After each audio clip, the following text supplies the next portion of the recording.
జీవితాన్ని ధర్మ మార్గంలో నడిపించు. నీకు తోడుగా ఉంది 9 భక్తి.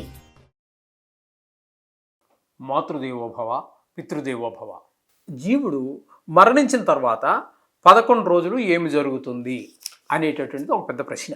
చాలామంది అడగడం కూడా జరుగుతూ ఉంటుంది. అంటే కొంత తెలుసున్న వాళ్ళంతా కూడా ఇక ఏం లేదు, తగలబెట్టేసాం, దేవుళ్ళలో కలిసిపోయాడు అనుకునేవాడు సంగతి వేరే అనుకోండి.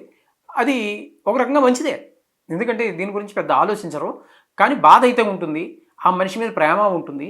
కానీ దాని గురించి ఇంకేదో లోతుగా తెలుసుకోవలసినటువంటి అవసరం ఉందనేటువంటి భావన వారికి ఉండదు. అంతే. అంత మాత్రం చేత వాళ్ళు ఏది చెడ్డవాళ్ళని కాదండి, వీళ్ళకంటే కూడా అన్నీ తెలుసుకున్న వాళ్ళకంటే కూడా మంచి వాళ్ళు ఉంటారు అందులో కూడా. అది వాళ్ళ భావన. అంటే వాళ్ళకి ఆ భావన తెలుసుకోవాలి అనేటటువంటి జిజ్ఞాస లేకపోవడం తప్పితే మిగతా అది గౌరవ మర్యాదకి ఏమీ లోటు ఉండదు. అని చనిపోయిన వ్యక్తి మీద ప్రేమ అభిమానాలకు కానీ మనకంటే కూడా కుళ్ళి కొన్ని సంవత్సరాల పాటు ఏడ్చేటటువంటి వాళ్ళు ఉంటారు, అన్నీ తెలిసిన వాళ్ళకంటే కూడా. ఈ విధమైన పరిస్థితి ఉంటుంది. 11 రోజులు ఏం జరుగుతుంది అన్నట్టయితే, ఇక్కడ చనిపోయిన తర్వాత 10 రోజుల పాటు అది ప్రేత స్థితిలో ఉంటుందండి. ప్రేతం అంటే ఒక దెయ్యం అనుకోండి, దాన్ని ప్రేతమే అనాలి, దెయ్యమని కూడా అనడం కూడా కరెక్ట్ కాదు. ప్రేత చనిపోయినటువంటి శవాన్ని ప్రేతం అంటారు. ఇంకా అదే స్థితి అనమాట. ఇక్కడ అంటే ఈ శవాన్ని ఇక్కడ మనం కాల్చేస్తాం, ఈ ఆత్మ ఉంది కదా, ఈ ఆత్మ ఒక ప్రేత స్థితిలోకి వెళ్ళిపోతుంది. ఈ విధంగానే 10 రోజుల పాటు ఉంటుంది. అక్కడ ఈ ఆత్మ అనేది ఈ దేహాన్ని విడిచిపెట్టి ప్రపంచం నుంచి, ఈ ప్రపంచం నుంచి, ఈ భూప్రపంచం నుంచి వేరే ప్రపంచంలోనికి, అక్కడ నరకం కావచ్చు, వైకుంఠం కావచ్చు, లేకపోతే రకరకాల లోకాల పైన ఉన్నాయి కదండి, వాటిలో ఏ స్థితి పొందుతుందో తెలియదు. అక్కడికి వెళ్ళడానికి అక్కడ సిద్ధమవుతూ ఉంటుందన్నమాట అండి. వేరవుతూ ఉంటుంది. దీని నుంచి విడిపోయి వేరుపడి ఆ ప్రపంచంలో చేరడానికి సిద్ధమవుతూ ఉన్నటువంటి ఒక పరిస్థితిలో ఉంటుంది.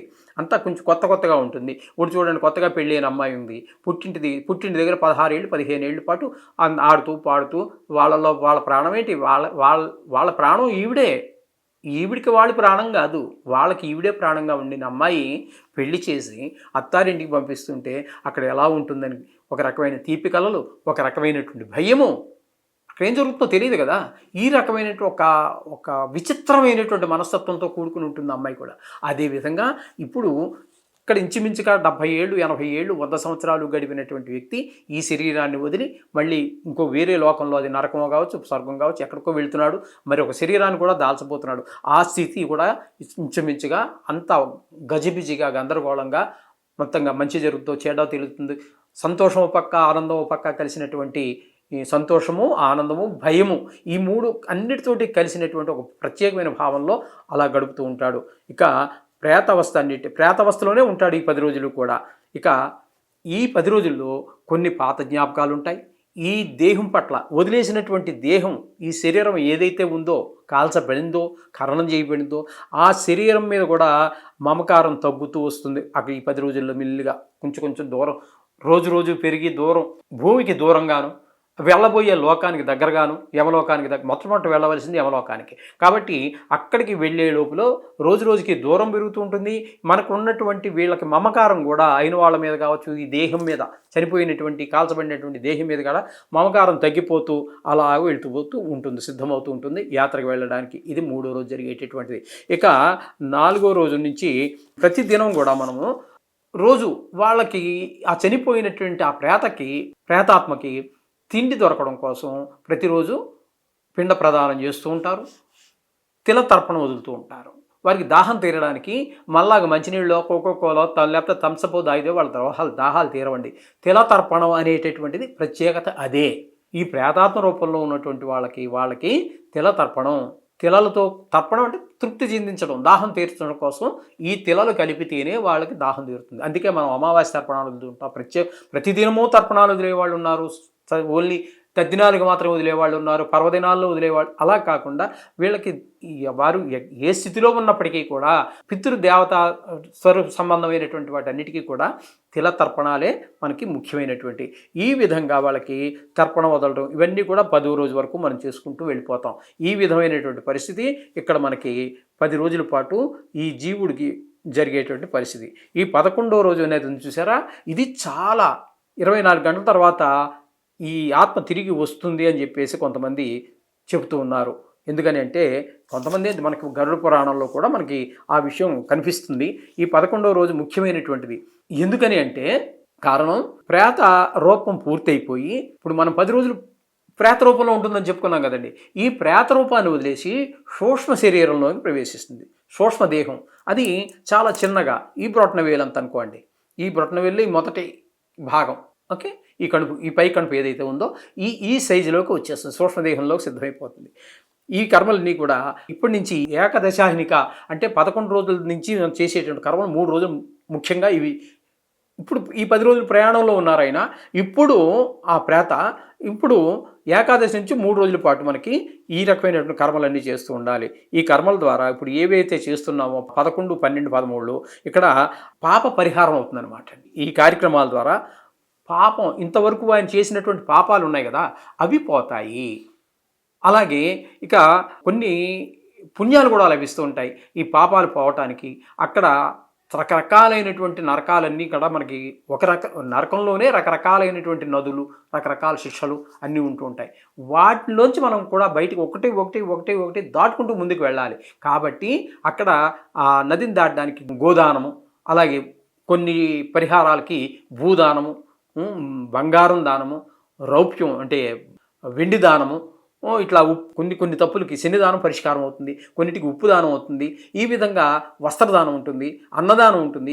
ఇవన్నీ చేసుకుంటూ వెళ్ళాలి. ఈ పుణ్యాలన్నీ కూడా ఇప్పుడు ఆ సూక్ష్మ శరీరంలో ఉన్నటువంటి ఈ చనిపోయిన ఈ వ్యక్తి అయినటువంటి ఆత్మకి అవన్నీ చెందుతాయన్నమాట అండి. ఈ రకమైనటువంటి పుణ్యాలు దానాలు చేయటం వల్ల. అందుచేతనే దీన్ని మనిషి చనిపోయినటువంటి రోజుల్లో తప్పకుండా చదవాలని చెప్పడం కారణం ఏంటంటే ఒక మనిషికి డబ్బులు ఉంటాయి కానీ డబ్బులు ఖర్చు పెట్టడానికి ఇష్టం ఉండదు. లేదా ఆయన భార్య పోరు, చనిపోయిన వాళ్ళకి ఎంత ఖర్చు పెట్టడం ఎందుకు, అందులోకి భర్త తాలూకు కదా అది కొంత. ఈ రోజుల్లో సకల దరిద్రాలు కలికాలంలోనే ఉన్నాయి కాబట్టి ఖర్చు పెట్టడానికి డబ్బులు లేకపోతే చేయగలిగింది ఏమీ లేదు. డబ్బుల నుండి కూడా ఖర్చు పెట్టించారు. అటువంటి అప్పుడు వీళ్ళకి ఈ 10 రోజుల్లో కూడా ఈ గరుడ పురాణాన్ని చదివిస్తారు. కారణం ఏంటంటే ఇది చదవడం ద్వారా అక్కడ నాన్నగారు అమ్మగారు ఎంత బాధపడుతున్నారు అనేటువంటి విషయం గుర్తుకొస్తుంది. రేపు మర్నాడు మనం చనిపోతే కూడా మనం ఇంతే కదా అనేటువంటి విషయం మనకి తెలిసి వస్తుంది. తద్వారా ఇవన్నీ డబ్బులు తీసి ఖర్చు పెట్టడానికి కొంతమంది అయితే కొంత డబ్బులు ఉంటే మిగతా కూడా చేసేద్దాం, అప్పునే చేసి తర్వాత తీర్చుకుందాం అనే ఉద్దేశంతో అప్పు చేసైనా సరే ఈ పుణ్యకార్యాలన్నీ చేస్తారు. తద్వారా వాళ్ళకి ఆ పాపాలు నశించి వాళ్ళకి పుణ్యాలు కలిగేట్టు ఉంటుంది. తద్వారా వాళ్ళకి శుద్ధి ఇదైపోయిన తర్వాత శుద్ధి పుణ్యావచనం అవన్నీ చేసి ఈ 11 రోజుల్లో వచ్చినటువంటి ఈ మైల సూతకం అంటాము కదా ఇవన్నీ కూడా శుద్ధి చేయబడతాయి. అలాగే శాంతి కార్యక్రమాలన్నీ కూడా చాలా ఉంటాయి. అన్నశాంతి లాస్ట్లో మనం అన్న సమారాధన ఇవన్నీ చేస్తూ ఉంటాం కదండి. మన బంధువులందరినీ పిలుచుకొని, తెలిసిన వాళ్ళని పిలుచుకొని, చుట్టాలను పిలుచుకొని వాళ్ళందరికీ కూడా భోజనం పెడుతూ ఉంటాం. ఈ విధమైనటువంటి శాంతి కార్యక్రమాలు కూడా అన్నీ చేయడం ద్వారా ఈ 11వ రోజు యొక్క ప్రాముఖ్యత మనకి తెలిసి వస్తుందన్నమాట అండి. ఇది 11వ రోజున జరిగేటటువంటిది. ఇవన్నీ చూడడానికి 11వ రోజున ఆయన మనకి 24 గంటల తర్వాత ఆత్మ ఇంటికి వస్తుంటారు కదా అటువంటిది తిరిగి వస్తుందని చెప్తున్నారు. కానీ ఆత్మ యొక్క 24 గంటలు అంటే ఇక్కడ మనకి 24 గంటలు, అక్కడ మన లెక్క వేరు ఉంటుందండి. భూమి మీద మనం జీవించి ఉండగా మన యొక్క వీరు పితృదేవతల యొక్క ఇది ఆ లెక్క వేరు. ఈ విధంగా మనకి ఆ విధమైనటువంటి విషయం మనకి తెలుసుకోవాల్సి ఉంటుంది ఇక్కడ. అంచేత ఈ చనిపోయినటువంటి వారికి ఎట్టి పరిస్థితుల్లో కూడా వారికి మీరు దూరం కావద్దు, వారికి సహాయ సహకారాలు అందించండి.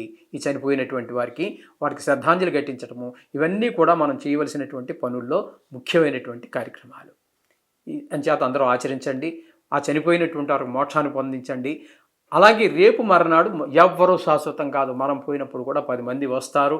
10 మంది ఈ విధమైనటువంటి సహాయ సహకారాలు అందిస్తూ ఉంటారు. మనస వాచ కర్మణ వాళ్ళకి తెలుసున్నటువంటి పద్ధతులు చెప్తారు. అందరికీ అన్నీ తెలియాలని లేవు కదండి. మొదటిసారిగా తెలిసి వచ్చిన తర్వాత మొదటిసారిగా ఇంట్లో ఎవరైనా పోయారనుకోండి, ఆ ఇంట్లో అందరికీ గజిబిజిగా ఉంటుంది. ఏం చేయాలో తెలియదు, దేని తర్వాత ఏం చేయాలో తెలియదు. కాబట్టి పెద్దలు వారికి సూచనలు ఇవ్వండి, వాళ్ళకి సహాయపడండి.